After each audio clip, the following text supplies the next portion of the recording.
Good morning बच्चों। तो कल हमने कुछ विलयन के गुणों के बारे में पढ़ा और विलयन के गुणों में हमने देखा कि विलयन जो है वो एक समांगी मिश्रण है। इसके कण बहुत छोटे यानी 1 नैनोमीटर से भी कम होते हैं, जिसके कारण हम इन्हें अपनी आँखों से नहीं देख पाते। जैसे कि हमारा सॉल्यूशन एक बना है, पानी के अंदर जब आपने नमक या चीनी को घोला तो आप उनके कणों को नहीं देख पाते। ठीक है। उसके बाद है तीसरा पॉइंट कि जब हम इसमें से लाइट क्रॉस करेंगे तो वो जो प्रकाश की किरण है वो इन कणों से टकराकर बिखरती नहीं है। ठीक है, जिसे हम टिंडल प्रभाव कहते हैं, वो नहीं आता इसमें। और लास्ट है कि जो फिल्टर पेपर से जब हम इस सॉल्यूशन को फिल्टर करेंगे तो विलयन के अवयवों को अलग नहीं कर सकते। ये हमने लिखा था यहाँ पे। ठीक है। साथ में हमने ये भी पढ़ा कि विलयन में मुख्य 2 अवयव हैं जिन्हें हम क्या कहते हैं, जिन्हें हमने कहा सॉल्यूट और सॉल्वेंट, यानी विलायक जो अधिक मात्रा में है उसे कहा विलायक, ये अधिक मात्रा में होता है, और दूसरा जो कम मात्रा में पाया गया उसको विलेय पदार्थ कहते हैं। और इन दोनों के बारे में पढ़ने के लिए आपको बोला था मैंने, उदाहरण को समझने के लिए भी बोला था। ठीक है, तो वो उम्मीद है आप सबने पढ़ ली होंगे अपनी अपनी बुक में। ठीक है, अभी जो हम विलयन के बारे में आगे पढ़ने जा रहे हैं वो है विलयन की सांद्रता। ठीक है, सांद्रता का मतलब क्या होता है कि किसी विलयन में विलेय की मात्रा या प्रतिशतता कितनी है। विलेय की प्रतिशतता हमको ज्ञात करनी है। प्रतिशतता कैसे ज्ञात करेंगे? देखो, हमारे पास 3 तरीके हैं। या तो हम द्रव्यमान लेंगे विलेय पदार्थ का, विलेय का द्रव्यमान ले लें। द्रव्यमान मतलब जो किलोग्राम में आता है, उसको भाग करेंगे जो हमारे पास कुल विलयन है उसके द्रव्यमान से, और प्रतिशतता निकालने के लिए इसको 100 से गुणा कर देंगे। तो इसको कहेंगे हम द्रव्यमान प्रतिशतता। या फिर आप दूसरा काम क्या कर सकते हैं, विलेय का आयतन बटा विलयन का आयतन और उसको 100 से गुणा करेंगे तो ये प्रतिशतता बन जाती है आयतन प्रतिशतता। और तीसरा हमारा तरीका है कि अगर हमारे पास सॉल्यूशन दे रखा है, उसका आयतन दे रखा है, यानी वो लीटर में मिलीलीटर में दे रखा है, लेकिन विलेय पदार्थ जैसे हमने बोला ये हमारे पास पानी है 1 लीटर और इसमें हमने 50 ग्राम नमक डाल दिया और सॉल्यूशन कितना था 1 लीटर। ठीक है, तो अब ये आयतन में आएगा पानी जो कि विलायक है, तो विलायक लीटर में आ रहा है और उसमें नमक घोला गया 50 ग्राम। जब इसको घोल देंगे तो नमक गायब हो जाएगा, तो हमारे पास जो विलयन बनेगा वो कुल 1 लीटर विलयन बन जाएगा। एक हिसाब से हमारे पास 1 लीटर विलयन है। तो हमने उस केस में क्या करना है, विलेय का द्रव्यमान लेना पड़ेगा क्योंकि वो ग्राम में है या किलोग्राम में है, उसको भाग करेंगे आयतन से। किसके आयतन से? विलयन के आयतन से। विलयन का आयतन, उसको 100 से गुणा करेंगे और ये हमारा बन जाता है द्रव्यमान आयतन प्रतिशतता। तो 3 तरीकों से हम सांद्रता निकाल सकते हैं। अभी आपने देखा कि हमने यहाँ पे विलायक यूज नहीं किया। पहला जो केस था हमारा द्रव्यमान प्रतिशतता, उसमें हमने द्रव्यमान को, विलेय के द्रव्यमान को भाग किया विलयन के द्रव्यमान से। ठीक है, और 100 से गुणा कर दिया। यहाँ पे कहीं भी हमने विलायक का रोल नहीं दिखाया। दूसरे केस में भी विलेय और विलयन, विलेय, और तीसरे केस में भी विलेय और विलयन। विलयन कब बना? विलयन बनता है, इस बात को भी ध्यान रखें, विलयन हमने यूज किया, विलयन तब बनेगा जब हम विलायक और विलेय पदार्थ को जोड़ देंगे। दोनों को जोड़ने से जो हमारे पास बना वो बना सॉल्यूशन, वो बना विलयन। ठीक है, तो हमें किस चीज की मात्रा चाहिए? विलयन की। ठीक है, ये बात याद रखें। प्रतिशतता निकालने के लिए हमें विलयन की आवश्यकता है और विलेय पदार्थ की, ठीक है, विलायक की नहीं रहेगी। तो हमारे पास मान लीजिए एग्जाम्पल दे रखा है कि हमने क्या लिया, विलायक लिया, मान लीजिए 100 ग्राम विलायक लिया है पानी के रूप में, 100 ग्राम पानी लिया और उसमें डाला है 30 ग्राम नमक, ठीक है। तो हमारे पास घोल बन गया नमक का। अब घोल की मात्रा कितनी है, विलयन कितना बना हमारे पास, पहले हम विलयन निकालेंगे क्योंकि हमें तो विलयन चाहिए। ये विलायक है, ये हमें नहीं चाहिए, विलेय चाहिए हमें, लेकिन प्रतिशतता निकालने के लिए इन दो की आवश्यकता है, ठीक है। एक आपके विलेय पदार्थ की आवश्यकता है, दूसरा विलयन की आवश्यकता है। तो हमारे पास विलेय आ गया 30 ग्राम, विलयन अभी हमारे पास नहीं है, लेकिन हमें पता है कि विलयन विलायक और विलेय पदार्थ को जोड़ के बनेगा। तो विलयन की मात्रा हो गई हमारे पास 130 ग्राम, ठीक है। अभी हम सांद्रता निकालेंगे इस विलयन की सांद्रता। कैसे निकालेंगे, हम लेंगे विलेय का द्रव्यमान जो कि है 30 ग्राम, फिर हम लेंगे विलयन का द्रव्यमान 130 ग्राम और उसको 100 से गुणा कर देंगे, ठीक है। अब इसको सॉल्व करेंगे तो देखो इसको हम करेंगे, 30 को 100 से गुणा आएगी तो आएगा 3000 और 130, तो ये लगभग आएगा 23.08 ये मान लेते हैं। तो इतना प्रतिशत हमारे पास ये आ गई, यह इसकी सांद्रता। तो विलयन की सांद्रता हमारे पास अभी कितनी आई है, 23.08%, ठीक है। तो इस तरह से हम सांद्रता पाते हैं, ठीक है। कई बार हमारे पास क्या दिया होगा, विलयन दिया होगा, पूरा विलयन दिया होगा कि हमारे पास विलयन है मान लीजिए 500 मिलीलीटर, ठीक है, और विलेय पदार्थ है उसमें मान लीजिए 10 ग्राम या 100 ग्राम कर देते हैं, ठीक है। तो हमें एक बात ध्यान में रखनी है कि अगर विलयन लीटर में है तो विलेय ग्राम में होगा, और अगर विलयन लीटर में है तो विलेय पदार्थ किलोग्राम में होगा, ठीक है। ये यूनिट्स मैच करनी चाहिए आपकी, तब आपकी सांद्रता सही निकलेगी। तो सांद्रता इस केस में कैसे निकालेंगे, हमने बोला विलेय की मात्रा 100 ग्राम लिया गया अपॉन 500 ml विलयन की मात्रा ली गई। यहाँ पे विलायक दिया ही नहीं है, हमें डायरेक्ट मिलीलीटर के केस में, आयतन के केस में विलयन की मात्रा दी होगी और गुणा कर देंगे 100 से, ठीक है।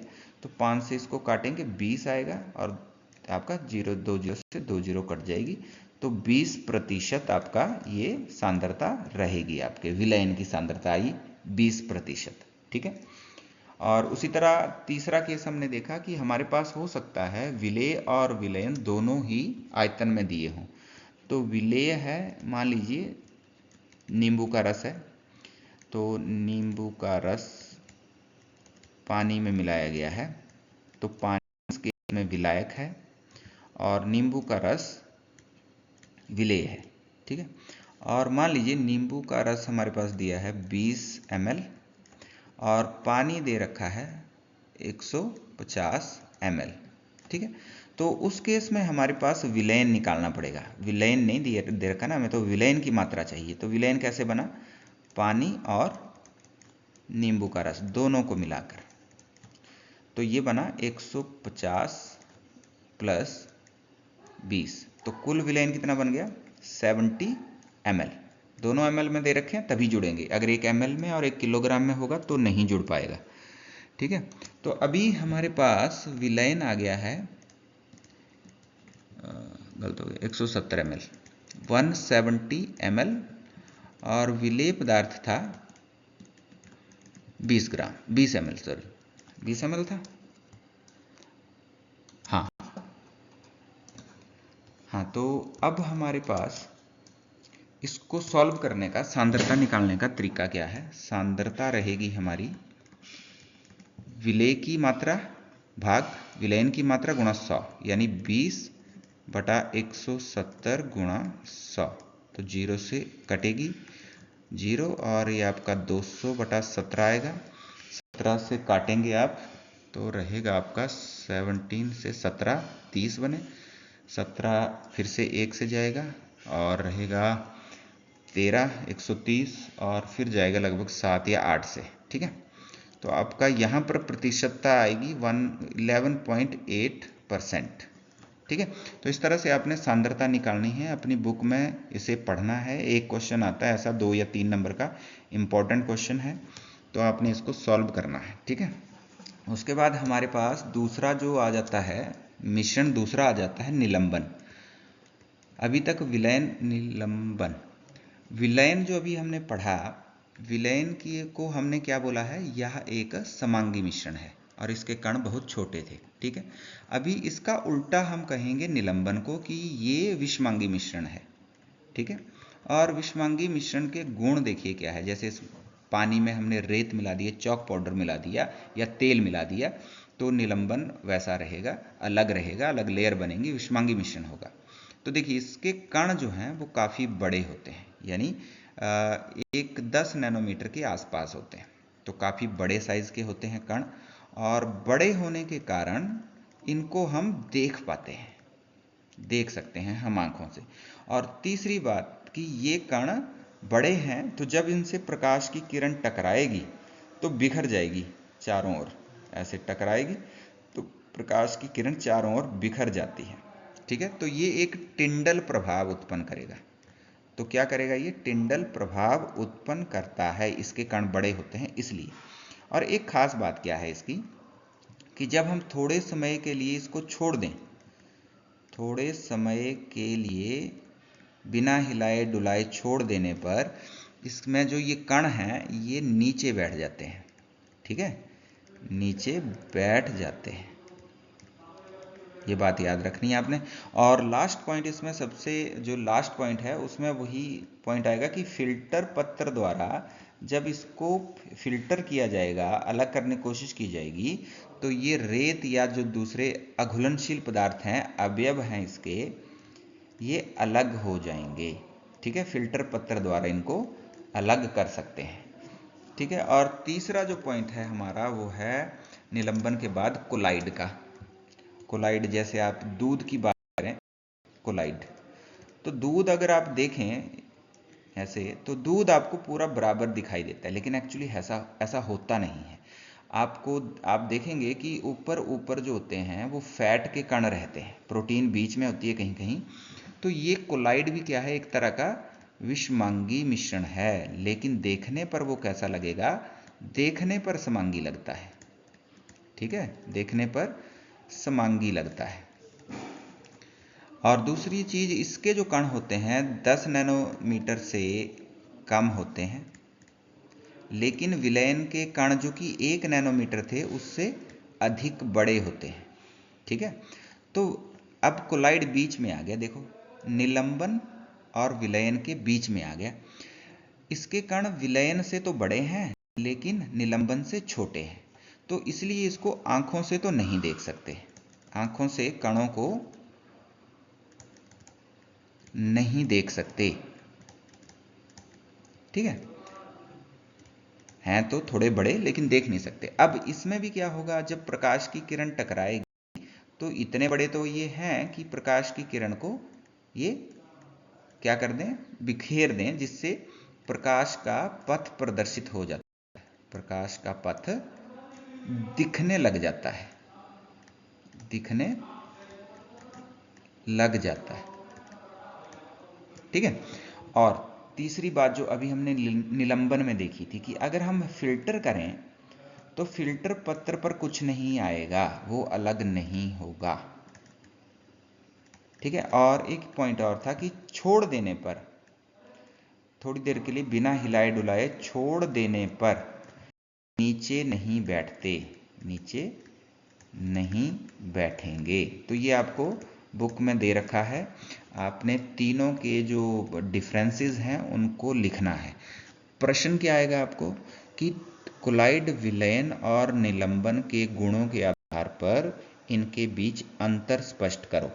ठीक है, तो ये आपने और कुछ फाइंड आउट भी करना है कि कौन सा कोलाइड है, विलयन है और कौन सा निलंबन है।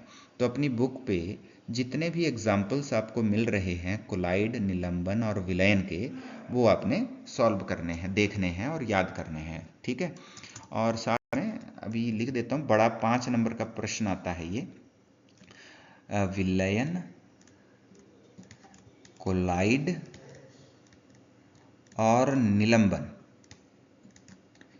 ये 3 हमने किए, इनमें अंतर स्पष्ट करना है। ये 5 नंबर का प्रश्न होता है, अंतर स्पष्ट करो।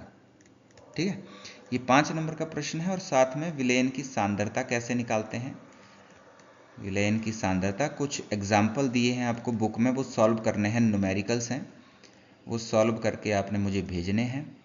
ठीक है, विलयन की सांद्रता वाले।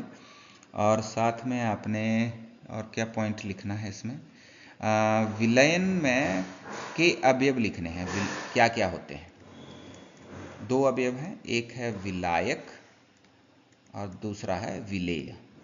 ठीक है, ये सारी बातें आपको याद होनी चाहिए और नोटबुक पे नोट भी करनी है। ठीक है, आज के लिए इतना काफ़ी है।